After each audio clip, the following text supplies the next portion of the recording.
thank you for being here today for April 28th, Workers' Memorial Day.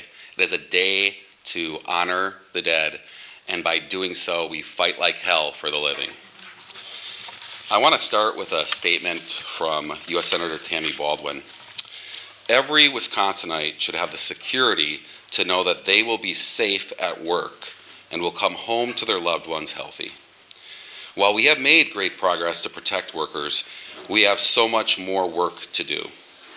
More than 5,000 workers tragically died on the job in 2021 in the United States, including 105 Wisconsinites, and an estimated 120,000 more passed away from work-related diseases. These are our sisters and brothers, our fathers and mothers, our friends, our neighbors, our community members. So on this Workers' Memorial Day, I stand with labor to recognize and honor the victims of workplace-related injuries, illness, and death. I know that unions play a crucial role in protecting the rights and interests of workers, providing a collective voice to fight for better wages, benefits, and yes, working conditions, and that includes safety. I thank our brothers and sisters in labor for their commitment to workers, and together we will make sure all hardworking Wisconsinites have a safe workplace, fair pay, and quality health care that they deserve.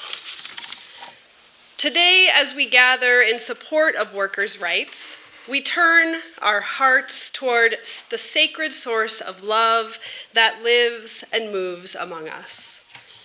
We lean into the sacredness of this time and this place, and we lean into the sacredness within each of us here today.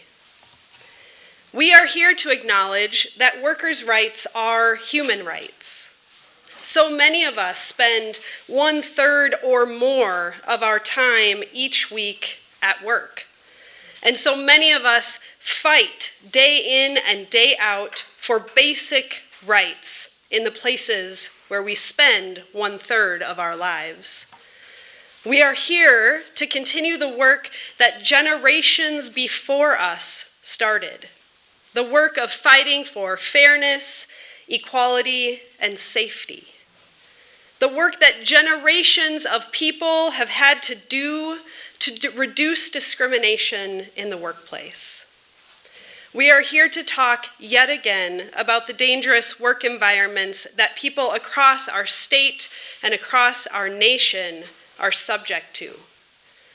We are here to fight for our children, for our grandchildren, and for all future generations in the hopes that one day this fight will be a distant memory. We gather here to acknowledge that workers deserve to be treated fairly and with respect, and we're here to raise the bar for workers' rights, the bar that has been far too low for far too long. Holy One, today we ask for you to join us in providing the courage we need to stand with one another and with our siblings across the state and across the nation who are fighting each and every day for fairness and respect in the workplace, for higher standards of safety, and for fair and ample wages and benefits. We ask for the wisdom to turn our hearts toward progress, toward future generations, and we remind one another that we work toward a common goal. May we all feel united in our efforts and work together today and every day in support of workers' rights as basic human rights. Amen. Thank you, Pastor. Thank you for praying for the dead and an ally for fighting for the living. You know, I brought up Tammy Baldwin. I want to mention that at a federal level, we do have friends in office. And Tammy Baldwin introduced the Workplace Violence Prevention for Healthcare and Social Services Workers Act, which is really critical and important because workplace violence has gone up dramatically for workers, especially in that field. But we have friends at a local level as well. So I'd like to introduce to you our Mayor of Madison, Satya Rhodes Conway. It's an honor to be here with you to acknowledge this Workers' Memorial Day. I appreciate you all joining us, and I appreciate the opportunity to reflect, to commemorate, to think about the sacrifices of working people. Workers' Memorial Day was created to honor those who have lost their lives while on the job. You heard some statistics earlier, but the AFL-CIO reports that 343 workers die each day from hazardous working conditions. That's more than double the rate of 4 years ago. Far too many workers die from preventable hazards. Far too many workers become ill from exposure to toxic chemicals. Far too many workers are injured or killed because of lack of safety standards or equipment. Far too many workers face workplace violence. Far too many workers experience heat stress and related illness as our planet warms. Far too many BIPOC and immigrant workers are disproportionately at risk and face retaliation from their employers. And far too many children, especially migrant children, are forced to work in unsafe conditions. These workers are our family. They're our spouses, children, siblings, grandparents, friends, co-workers. We lift them up today and hold them and their families in our hearts. We mourn the dead. And we fight like hell for the living. We fight for cleaner and healthier products and workplaces. We fight for resources for OSHA enforcement. We fight against gun violence. We fight against climate change. We fight for child labor protections. We fight for immigration reform and driver's licenses for all. We fight for access to health care and earned sick time. We fight for living wages. And we fight for an economy that works for everyone. Today is a day to remember and to honor and to rededicate ourselves to this fight. Thank you. You know, some of the statistics when it comes to workplace violence too, and it is compelling. Healthcare and social services workers are at the greatest risk of violence on the job because of their direct contact with patients and clients. And oftentimes it's more at risk because they're understaffing and so forth and so on. So when union members are active, which we have all of you who are, and when workers are in unions, that's when they can make a difference, when they're bargaining and we're advocating for their coworkers in the workplace. And so I'd like to introduce to you one of those workers, Tammy Burns, SEI union member and registered nurse. My name is Tammy Burns, and I'm a nurse in the Pediatric Intensive Care Unit, American Family Children's Hospital, which is part of UW Health. Today we remember those who lost their lives while working to support themselves and their families. The pain of these losses is particularly acute and hard to swallow, as we know well many workplace deaths are easily preventable. This is to say nothing of the millions still living with lifelong injuries and trauma. Many of the deaths and poor health outcomes we see in this country are a direct result of endless pursuit of profits over human life. As a nurse, I've dealt with the outcomes of this with my patients throughout the course of my career. I've seen devastating workplace injuries, exposure to hazardous materials, and mental health exhaustion that wreak havoc and debilitate the bodies and minds of otherwise perfectly healthy people. I've seen the adoption of policies to cut staff and save money that were proven to endanger everyone involved. An incredibly large hospital system taking away a dedicated critical care nurse role whose job included responding to all rapid responses and code blue calls, instead placing that burden on the ICU nurses who already have patients assigned to them at that exact same time. This is a good example. Years earlier, a small hospital in the community who has far fewer emergencies of this type had adopted this system. And when the floor nurse activated the emergency system calling for help, the help had to first secure someone to care for their patients in the ER, and then the ER staff responded to the code. By the time they got there, the nurse who called them was on the floor herself having a heart attack, after performing all roles of a response team by herself for far too long.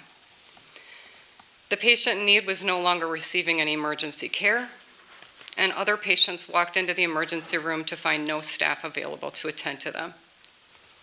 This isn't a single event. This is what will happen when emergency response resources are cut. It's a known risk that directly leads to irreversible harm to every person involved. I also see the results of the willingness to sacrifice nurses' well-being so that they can treat the patients and giving care like a business. I personally worked with adult patients during the worst COVID had to offer. The many stresses of the situation, like previously existing staff cuts, lost to attrition for cost savings, the nurses who had been publicly speaking out about the risks of such cuts, now proven right, as staff safety decisions were being made and changed weekly without the consent or input of those operationalizing those decisions. The delay in responses to patient needs caused by staff being floated to specialties they were unfamiliar with because the staff in those units had not been trained to the level of care they were now providing. Because fully trained staff cost money. Personally providing care for patients with needs I had not professionally worked with and had only seen on dummies in nursing school. Despite having repeatedly requested training for exactly these skills, only to be told that the unit I worked on did not provide care for these patients. The overhead pages that meant a patient was in critical danger, which our hospital would previously have heard maybe once a week, now was happening several times a day. We started to stop in our tracks. We'd hear those pages and nurses would look to another nurse and hold eye contact until the page was finished and then go back to our tasks.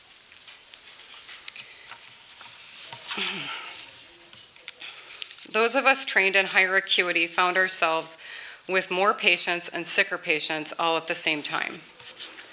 I come to you today as a nurse with the diagnosis of PTSD in my medical records.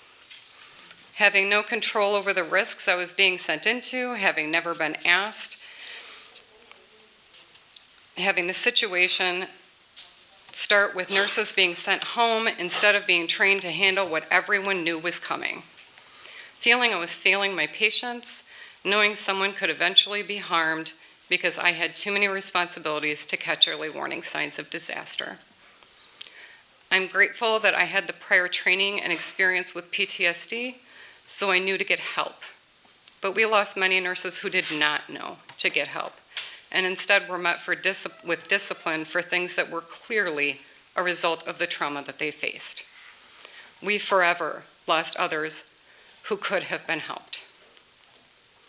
All of us here have different jobs, skills, specialties, and backgrounds, but no matter what, our struggle is one struggle.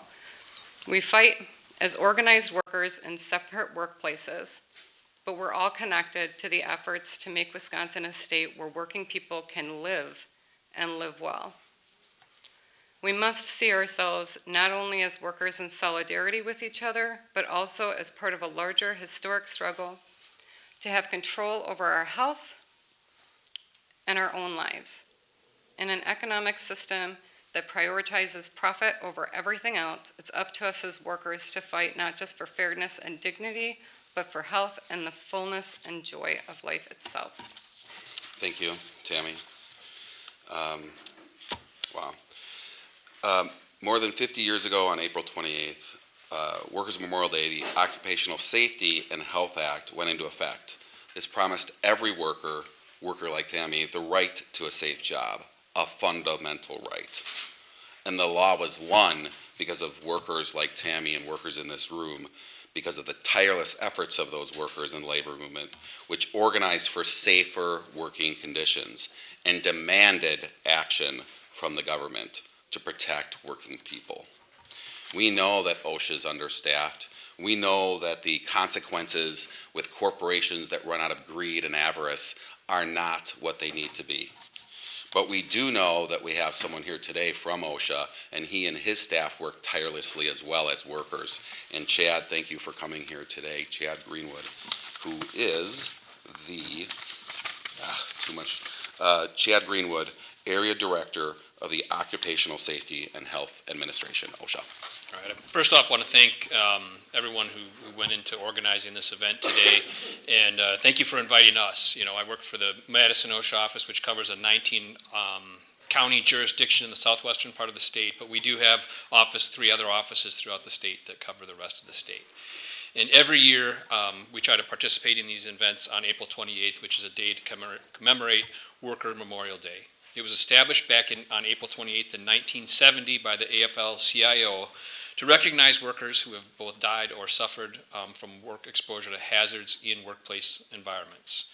We mourn not only for those we've lost, but for those we've left behind, including their families, coworkers, and communities, and anyone else who's been affected by that loss.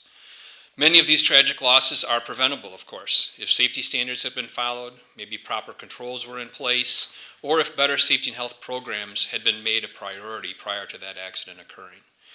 According to the Bureau of Labor Statistics Census of Fatal Occupational Injuries from 2021, there were 5,190 fatal work injuries in 2021.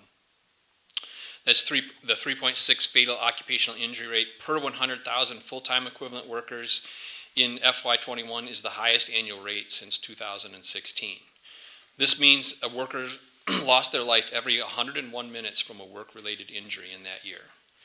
So on this day, we owe it to the fallen workers, we owe it to their families, we owe it to the men and women working all across the nation, and we owe it to our future generations. Although we've made great progress in worker safety over the past 52 years since OSHA was created and Worker Memorial Day was started, too many employees still continue to lose their lives on the job. So we all want to remember on Worker Memorial Day, a safe workplace isn't a privilege, it's every worker's right. And OSHA has a practice when we do an investigation where a fatality has occurred, we have a practice of contacting the family. And that may seem like a really difficult thing to do, and it can be. But I also see it as a great opportunity to learn more about that individual. Later you're going to hear the names of many of the individuals that lost their lives over the course of the last year. And it is very motivating to have that opportunity to talk to the spouse or the parents or the children of the worker who just lost their life. And so I think not only mourn the workers today, but think about those families that have been touched over that situation the last year, and think about what we all can do to prevent that from happening to other families. Thank you. You know, two of the themes this year nationally for the AFL-CIO, they're about workplace violence and also about problems with heat, right? We've got a lot of problems with heat exhaustion and not proper air conditioning in workplaces, whether it be for agricultural workers or whether it be inside some of our factories. And I can tell you this, we have a lot of workers right now that are organizing, that want to be in unions, and those are some of those concerns. And all of them have concerns when it comes to safety. But those two issues I've known also affect our schools. And so we have someone here today, a worker and a union leader, that's going to talk a little bit more about that, about what the union's doing in the schools and also what's happening in the schools when it comes to those issues and others. So I'd like to introduce to you Mike Jones, President of Madison Teachers, Inc. Before I came to this event, I was actually at a local high school, which is currently undergoing a $74 million construction renovation. And I visited the school because for the past 2 weeks, we have been receiving reports from members that they've not been able to breathe. They have been coughing, they've been sneezing, and it's a result of the construction that's going on in their workplace. That is a very common theme as we're going through these experiences. What we also need to remember is that our workplace environment is also our children's learning environments. And these children, after spending especially the last 3 years enduring everything they've endured, it impacts them. We also know that the violence and trauma that impacts other work areas, whether that is a hospital, whether that is even an office park, wherever it is in the community, that comes to our public schools, because public schools are one of the few places still where all are welcomed and all are served. So the nurse's child who sees their parent working double shifts in unsafe conditions and having a toll on their mental health, that impacts them, and they bring that to school. The child of the factory worker who is working in a workplace where they are getting harmed and they are getting worked to the point of exhaustion just so that they could even barely afford to live in this city or this county because of rising prices on almost everything. They bring that to the school too. And when they bring that to the school, that's not something that we can just pretend away or wish that it doesn't exist. We're all connected to each other, whether we are working in education, whether we are working in the fields, whether we're working in the factories and the hospitals and all of our places. We are connected to each other. You know, in the last year, they've begun adding provisions to teachers' contracts in other parts of the country, saying that you can't be, the district cannot be held liable if an educator worker is shot in the school, because being shot in the school now is considered a reasonable liability because of all the school shootings happening across the country. That's not true here in Madison, but I'm saying that's something that we are beginning to see in other people's contracts, because they see it's akin to being a soldier or a police officer. That is an indicator, as well as the indicator that we are losing more and more workers every year due to unsafe conditions because of the demands of capitalism. That tells us that we have a sickness, and we are going to heal and find solutions to that sickness, not on our own, but together. So I appreciate the opportunity to be able to speak in a space like this and to share solidarity with all of the workers, because all of our futures, all of our destinies are intertwined with each other. Thank you. You know, when workers advocate for workplace conditions, right, what happens sometimes? Sometimes they get retaliated against. And we just had an event here a few nights ago supporting OPIU, Local 39 at CUNA Mutual Group. And they are fighting for a lot of issues out there. They've been downsized. They are having some of their benefits taken away. And they're also fighting for fair and better staffing, which we all are trying to get so that we can do our job right and get it done safely. So I'd like to proudly introduce one of these individuals, a chief steward, who has been retaliated against. And it's wrong when that happens. And he can speak on that if he wants to, but we've got your back, brother. Joe Evica, OPIU, Local 39, chief steward of the bargaining unit at CUNA Mutual Group. Joe? Thanks for the introduction, Kevin. I'm Joe again, chief steward at OPEIU Local 39 at CUNA Mutual Group on the west side of Madison. And today I just wanted to talk a little bit about office work as it relates to health and safety, because I think when most people think about health and safety issues, the first thing that might come to mind is construction, heavy machinery, manufacturing, farmers, firefighters, things like that. And it's understandable. I mean, people in my family are plumbers, electricians, asbestos removers, and the dangers to those people on an everyday basis is very clear and consistent. But there's a lot of silent killers of workers that we also have to address. And doing so is a part of what it means, I think, to honor people who have lost their lives on the job. Office workers, I think, face some of these silent killers every day that we don't think about. The sedentary nature of working and sitting, it's not a natural thing to sit 8 hours a day for human beings. It puts us at increased risk for things like diabetes, heart disease, blood clots, back pain, neck pain, lots of other things. And there's also other silent killers that affect the majority of workers in the United States that we don't always think about. One is our daily commute to work. Nearly 10,000 workers die each year during their daily commute to or from work. And that's, for many people, one of the most dangerous aspects of their job is going to and from work. This makes the demand for remote work in the United States, for those who are able to do it, critical to health and safety for U.S. workers. And it's not just for those people who can perform their jobs remotely, because it would benefit all workers by reducing traffic accidents, whether you're required to go to work as a part of your commute or not.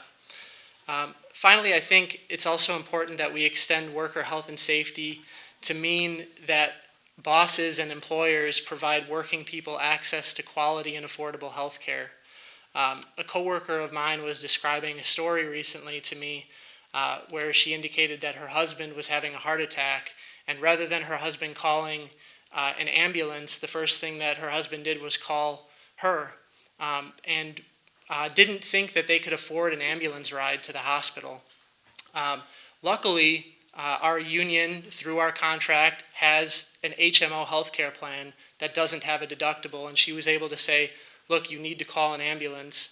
And the fact that he was able to call an ambulance immediately is what saved his life.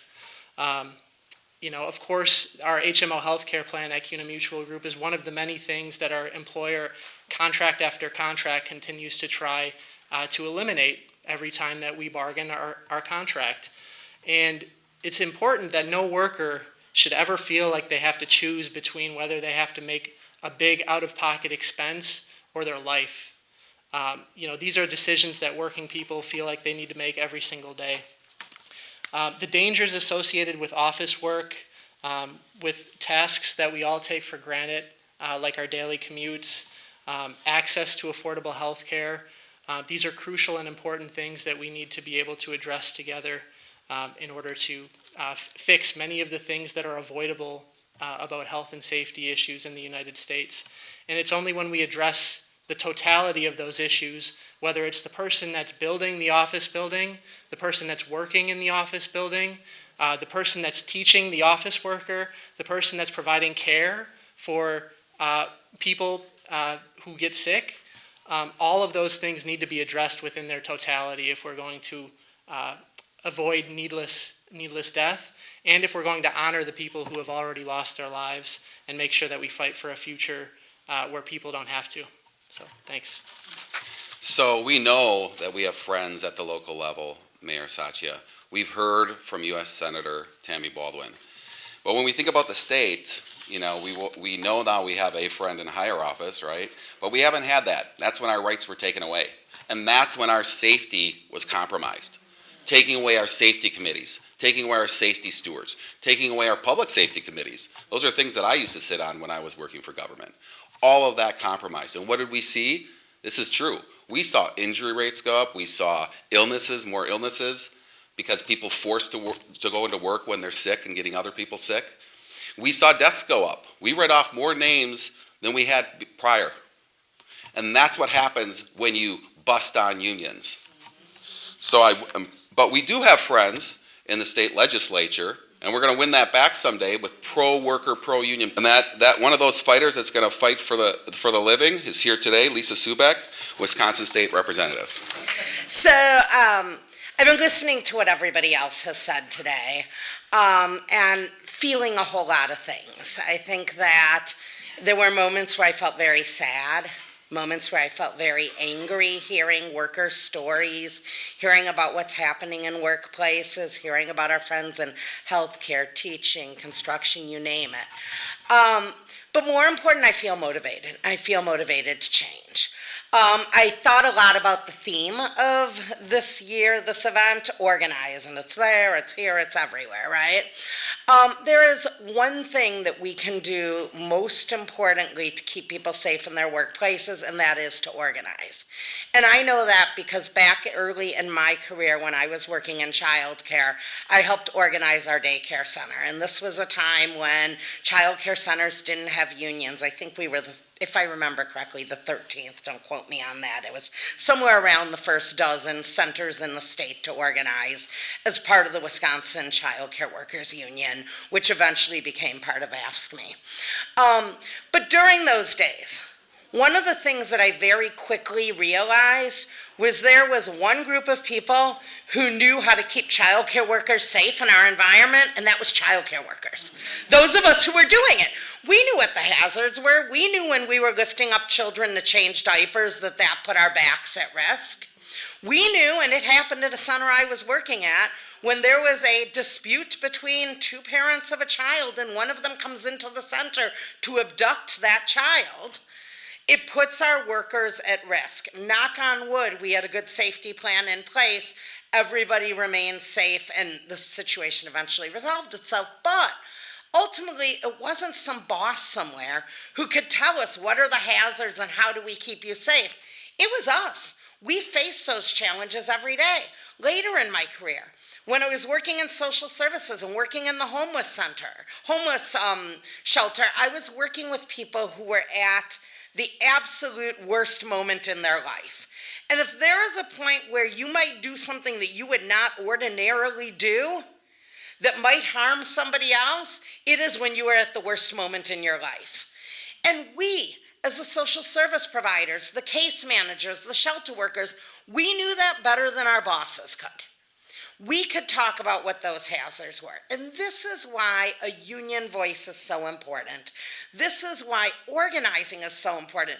Whether you are in construction, whether you are in healthcare, whatever field you are in, whether you're in our schools, whether you are in an office environment, you know better than your bosses what it is that you need to be safe. You know better than your bosses what it is in your work environment that harms you.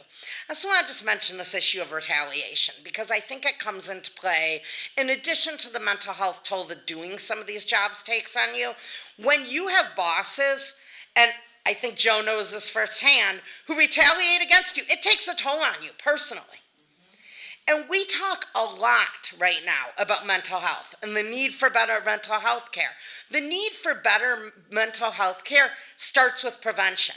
And that means safe work environments where people aren't retaliated against, where when the work drags you down, there's somebody there to support you and lift you back up and ensure that you can get the care that you need.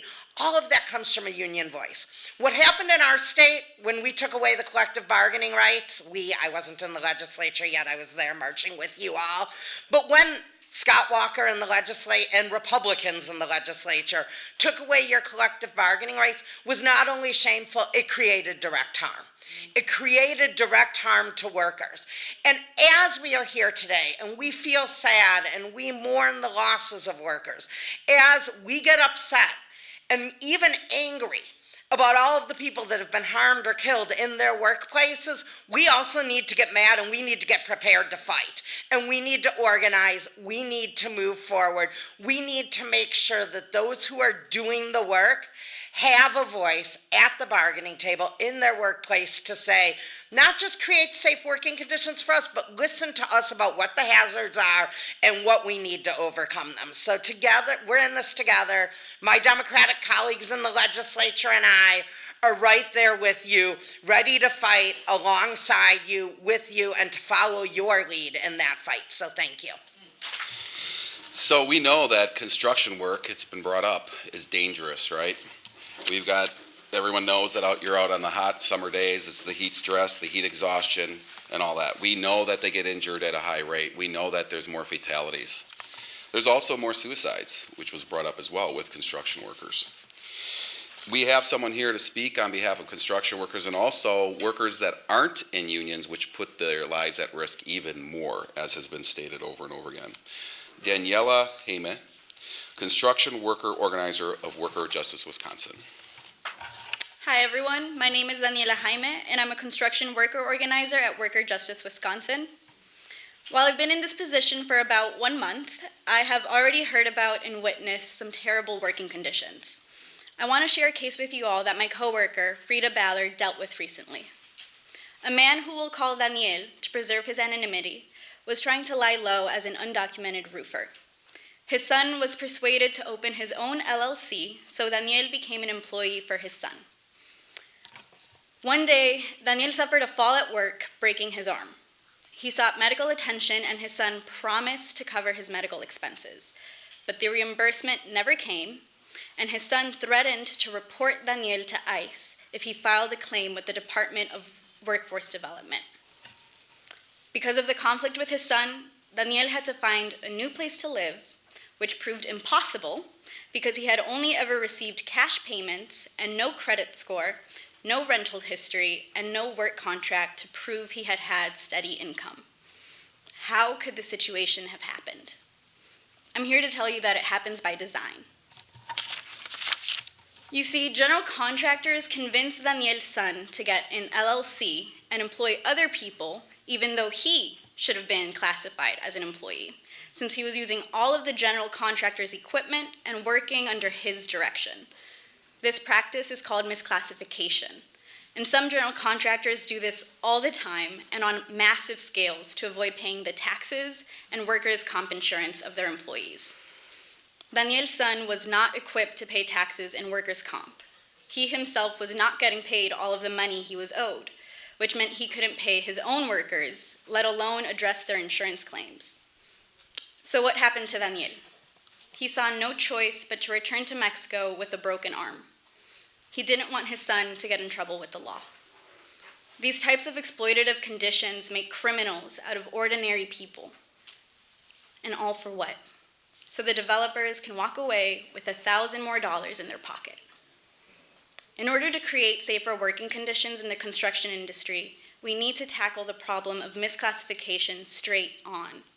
We are grateful to our partners in the trade unions who are addressing this problem as we are, and we enjoin all of the workers to become union members so that they may be protected from the type of harm Daniel experienced.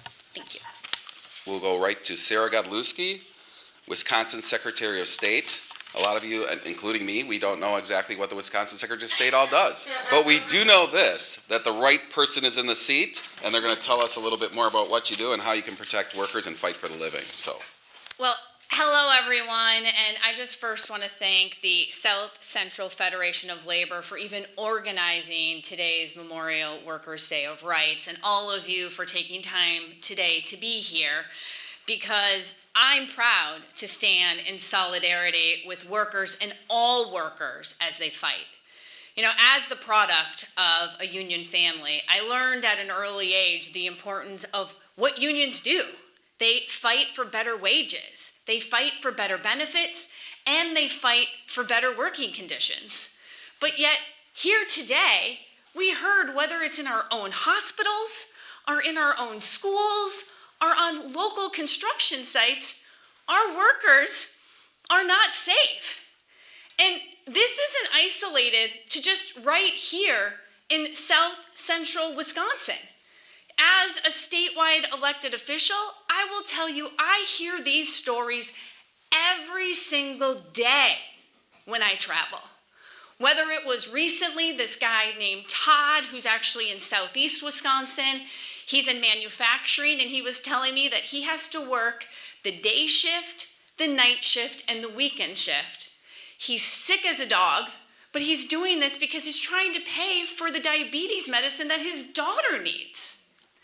Or this woman, Sharon, who I was talking with just last month, who was sharing with me about her neighbor, Alex, who was a construction worker right here in Dane County, who died at 24 years old because he fell off of his ladder. He was 24 years old. Or a woman in northern Wisconsin, Tammy, who was talking about she is a young social worker, and what she believes in is going to patients' homes to really meet them and understand their environment. But she's scared about the workplace, the violence that is happening in her own workplace. And my parents, who are now 2 retired public school teachers in Eau Claire, who, when their friends come over who are still a part of public schools, are sharing how horrifying these lockdowns are that they're doing every single day, and we know that the #1 killer of our kids is guns. And so this is exactly why we are here today, because when literally 105 Wisconsinites died on the job in 2021, that's 105 too many.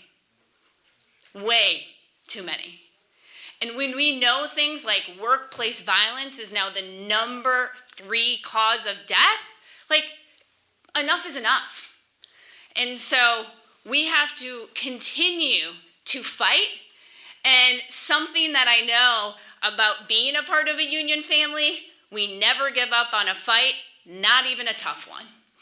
And so we will continue to make sure that we hold people above corporate interests, because that's how we can ensure the safety that our communities deserve and workers deserve at the end of the day. So thank you for celebrating, honoring those that have died today, and let's keep fighting. We did get a statement from U.S. Senator Tammy Baldwin, which I stated before. We also had a video that came in from U.S. Representative Mark Pocan, which we'll share on our media, our website and social media. But I would like to read a statement from Smart International from workers of Solidarity of Support. And this is going on all the way in California, but I want to read this because I think it's really important. And it's a connection here in Wisconsin. I'm here in solidarity with workers who are speaking out in California today about threats to their health and safety in a skylight factory owned by Kingspan, a global building supply manufacturer. The workers are majority Latino, and when they began organizing in 2021, some were making slightly over minimum wage, including a worker who had been there for 30 years. In October 2021, a majority of the workers at Kingspan Light and Air Factory in Santa Ana, California, petitioned management for improved health and safety and fair process to decide whether to join a union. The company responded with union busting, distributing anti-union literature. The workers also filed complaints with OSHA, and the factory is found to have 22 violations of health and safety rules, as well as 3 violations of the Clean Water Act. The company had to fix these problems because workers took collective action. Kingspan's record on health and safety extends beyond the workplace. Kingspan's product, Cool Therm K15, was used in the Grenfell Tower in London, which burned in a catastrophic fire in 2017, killing 72 people. A government inquiry revealed that Kingspan engaged in a 14-year pattern of deceptive fire safety practices, mismarketing their product for high-rise building systems for which it had not been tested and was not compliant. Kingspan emphasizes that K15 was 5% of the insulation used in the tower, and the product was used without their knowledge. But the evidence about the business practices is the real issue. And here's where it comes to us. Kingspan products are specified for use in new construction projects in our community, including the low-income housing Wilson Street apartments, the projects at Madison College, and the University of Wisconsin, and all over the state of Wisconsin, by the way. Last month, the South Central Federation of Labor passed a resolution calling on the community to avoid all Kingspan products until this company is investigated here in the United States. And until Kingspan cleans up its act and lets all of us join, I say we all join together and say no to Kingspan. And here's what was written also. In solidarity with workers in Santa Ana, si se puede. So we can say that, si se puede.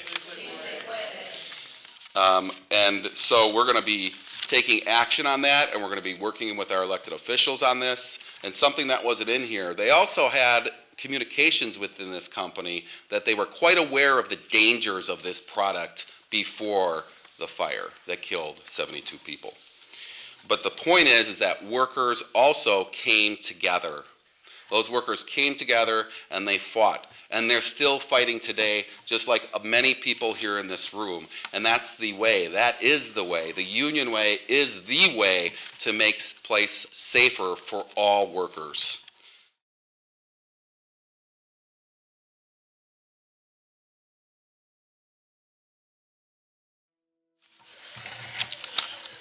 Peter Nichols, Devin Hills, Richard White, Greg Ward, James Cook, Donald Miller, Troy Todd, James Murray, and an unknown worker.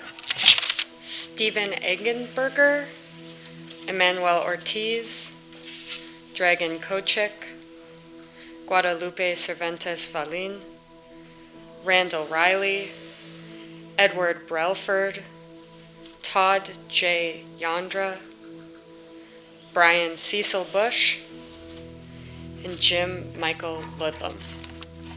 Aaron Hobart, Kentrell Shaw, Justin Bebeau, Travis Hoffin, Sergio Rubio Silva, Miguel Sanchez, Stanley Myers Jr., Carlos Hernandez Jr., Robert Creech. Luis Reina Terpnes, Mauricio Villanizar, Regina Prater, Monica Andrade, David Sarnecki, Javier Zuniga Esparza, Thomas R. Linkus, Mark Reynolds, Nicholas Aliden. Brian Cowell, Ashley Thornton, Robert Shank, Bruce Levers, Dan Culligan, Christopher Albert, Charles Matthews, Zane Riley, Brian Tebist. Christopher Sand, Joy Watson, David Zandiger, James Orjames Colores, Misha Harris, Stephen Gerard, Heather Chambers, Joseph Gerard Abitz, Kwasu Samba. Brian Contney, Gary Guza, Gary Sandborn, Savaska Grant, Richard Garza, Ryan Adamski, Adam Leahy, Andrew Amundsen, Jeffrey McRoy. Curtis Vandergeest, Charles Harton, Andretti Montresino Hernandez, Michael N.W. Phipps, Rhonda Shark, Christian Weave, Mark Storres, unknown worker, Jorge Mujica Camacho. Michael Leahy, Ronald Olmsted, Scott Mathewson, Larry Bauman, Mark Cartwright, Robert Hansen, Scott Erdman, Christopher Bridges, Timothy Willett. Douglas Wetstein, Gerardo Garcia, Jesse Perry, Florencio Rodriguez, Kurt Schrader, Gary Corbel, Guy Freeman, Jake Landau, Randall Muldaney. Tim Pranke, Ronald Glidner, Frank Wierspa, Darren Cook, Adam Plex, Dale Moss, Wandy Jaite, Dennis Meeker, Dustin Vernon. Nicholas Hosekowski, Patricia Weber, Dora Figueroa, unknown worker, Chris Pirelli, Brian Hansen, Andre Cross, Marquez Ortiz, unknown worker.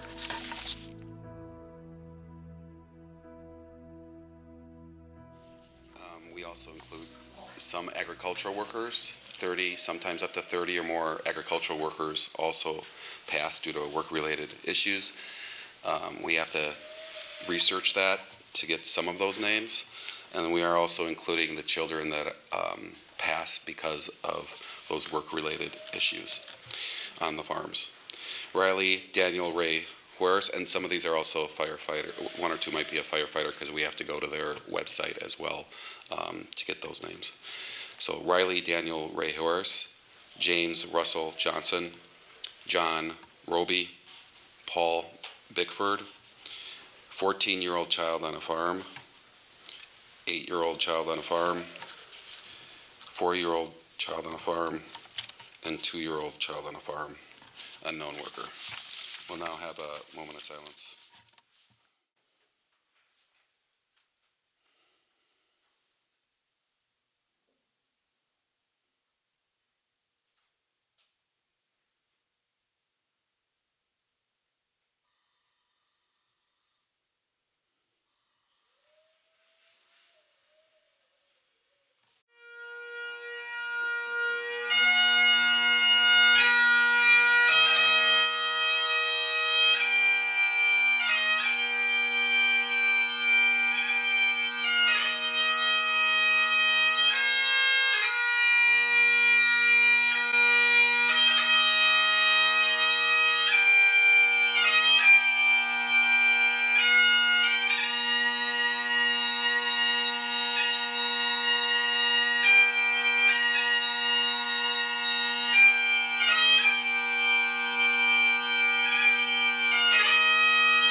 Thank you again for all attending, and let's keep fighting like hell for the living. Thank you.